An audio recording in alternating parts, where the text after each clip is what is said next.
Hi ಎಲ್ರಿಗೂ ನಮಸ್ಕಾರ. ಇವತ್ತು ನಾವು ಆ್ಯಂಟೋನಿಮ್ಸ್ ಬಗ್ಗೆ ತಿಳ್ಕೊಳ್ಳೋಣ. ಆ್ಯಂಟೋನಿಮ್ಸ್ ಅಂದರೆ ಕನ್ನಡದಲ್ಲಿ ವಿರುದ್ಧಾರ್ಥಕ ಪದಗಳು ಅಂತ ಕರಿತೀವಿ.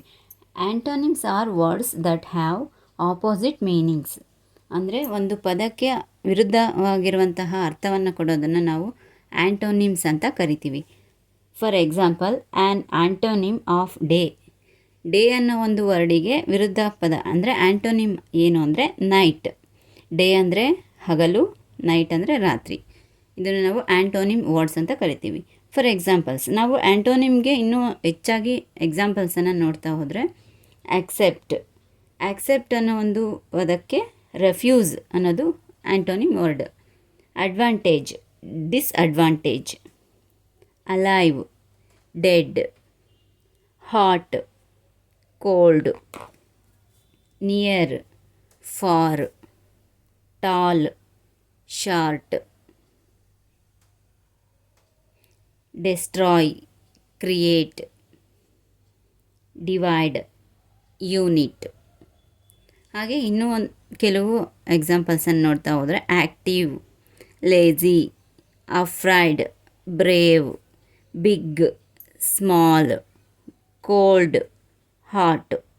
ಈ ಥರ ನಾವು ಆ್ಯಂಟೋನಿಮ್ ವರ್ಡ್ಸನ್ನು ನಾವು ನೋಡ್ತಾ ಹೋಗ್ಬೋದು, ಅಂದರೆ ಅಪೋಸಿಟ್ ವರ್ಡ್ಸು. ಈಗ ನಾವು ನೋಡ್ತಾ ಹೋಗೋಣ ಕ್ವೆಶ್ಚನ್ ವರ್ಡ್ಸ್. ಅಂದರೆ WH ವರ್ಡ್ಸ್ ಅಂದರೆ ಪ್ರಶ್ನಾರ್ಥಕ ಪದಗಳು ಅಂತ ನಾವು ಕರಿಬೋದು. WH words used to ask a question. ಅಂದರೆ ನಾವು ಪ್ರಶ್ನೆಯನ್ನು ಕೇಳುವಾಗ ಬಳಸುವಂಥ ವರ್ಡ್ಸನ್ನು ನಾವು question words are WH words ಅಂತ ಕರಿತೀವಿ. ಫಾರ್ ಎಕ್ಸಾಂಪಲ್, ಅವು ಯಾವುವು ಅಂದರೆ ವಾಟ್ ಅಂದರೆ ಏನು ಅಂತ ಕೇಳೋದಕ್ಕೆ ವಾಟ್ ಅಂತ ಯೂಸ್ ಮಾಡ್ತೀವಿ. ವೈ ಅಂದರೆ ಏಕೆ. ವೆನ್ ಅಂದರೆ ಯಾವಾಗ. ವೇರ್ ಅಂದರೆ ಎಲ್ಲಿ. ವಿಚ್ ಅಂದರೆ ಯಾವುದು. ಹೌ ಅಂದರೆ ಹೇಗೆ. ಹೌ ಫಾರ್ ಅಂದರೆ ಎಷ್ಟು ದೂರ. ಹೌ ಆಫನ್ ಎಷ್ಟು ಸಾರಿ. ಹೌ ಮಚ್ ಅಂದರೆ ಎಷ್ಟು. ಹೌ ಮೆನಿ ಅಂದರೂ ಕೂಡ ಎಷ್ಟು ಅಂತ ಕನ್ನಡದಲ್ಲಿ ಕೇಳ್ಬೋದು. ಹೌ ಮಚ್ಚಿಗೂ ಮತ್ತು ಹೌ ಮೆನಿಗೂ ಒಂದೇ ಒಂದು ಅರ್ಥವನ್ನು ಕೊಡುತ್ತೆ, ಎಷ್ಟು ಅಂತ ನಾವು ಕನ್ನಡದಲ್ಲಿ ಹೇಳ್ತೀವಿ. ಹೌ ಲಾಂಗ್ ಅಂದರೆ ಎಷ್ಟು ಉದ್ದ. ಹೌ ಐ ಅಂದರೆ ಎಷ್ಟು ಎತ್ತರ. ಹೌ ಎವಿ ಎಷ್ಟು ಭಾರ ಅಂತ ನಾವು ಇಷ್ಟು ವರ್ಡ್ಸನ್ನು ನಾವು WH ವರ್ಡ್ಸ್ ಅಂತ ಕರಿತೀವಿ. ಕ್ವೆಶ್ಚನ್ ವರ್ಡ್ಸ್ ಅಂದರೆ WH ವರ್ಡ್ಸ್ ಎಕ್ಸಾಂಪಲ್ಸ್ ಅಂದರೆ ಕ್ವೆಶ್ಚನ್ ವರ್ಡ್ಸನ್ನ ಸೆಂಟೆನ್ಸ್ ರೂಪದಲ್ಲಿ ಯಾವ ಥರ ಮಾಡ್ಬೋದು ಅಂತ. ಹೂ ಅಂದರೆ ಹೂ ಅನ್ನೋದು ಒಂದು ವರ್ಡನ್ನು ನಾವು ಪರ್ಸನ್ನಿಗೆ ನಾವು ಯೂಸ್ ಮಾಡ್ತೀವಿ. ಫಾರ್ ಎಕ್ಸಾಂಪಲ್, ಹೂ ಅನ್ನೋ ಒಂದು ವರ್ಡನ್ನು ಇಟ್ಕೊಂಡು ನಾವು ಸೆಂಟೆನ್ಸ್ ಮಾಡೋದಾದರೆ, ಹೂಸ್ ದಟ್ ಅಂದರೆ ಯಾರು ಅವರು, ಯಾರು ಅವನು ಅಂತ ಕೇಳ್ಬೋದು. ಅದಕ್ಕೆ ಆನ್ಸರ್ ಆಗಿ ದಟ್ಸ್ ಜಾರ್ಜ್ ಅಂತ ನಾವು ಆನ್ಸರಲ್ಲಿ ಹೇಳ್ಬೋದು. ನೆಕ್ಸ್ಟ್ ಒನ್ ವೇರ್ ಅಂದರೆ ನಾವು ಒಂದು ಪ್ಲೇಸನ್ನು ರೆಫರ್ ಮಾಡಿ ಕೇಳ್ಬೋದು. ಅದನ್ನು ಒಂದು ಸೆಂಟೆನ್ಸ್ ರೂಪದಲ್ಲಿ ನೋಡೋದಾದರೆ, ವೇರ್ ಡು ಯು ಲೈವ್ ನೀನು ಎಲ್ಲಿ ವಾಸವಿದೀಯಾ ಅಂತ ಕೇಳ್ಬೋದು. ಆನ್ಸರ್ ನಾವೇನು ಹೇಳ್ಬೋದು, ಇನ್ ಕರ್ನಾಟಕ ಅಂತ ಹೇಳ್ಬೋದು. ನೆಕ್ಸ್ಟ್ ವೈ ಅಂದರೆ ರೀಸನ್, ಯಾಕೆ. Why will I have to clean up ಅಂದರೆ ನಾನು ಯಾಕೆ ಇದನ್ನು ಕ್ಲೀನ್ ಮಾಡಬೇಕು ಅಂತ ಕೇಳ್ಬೋದು. ಆನ್ಸರು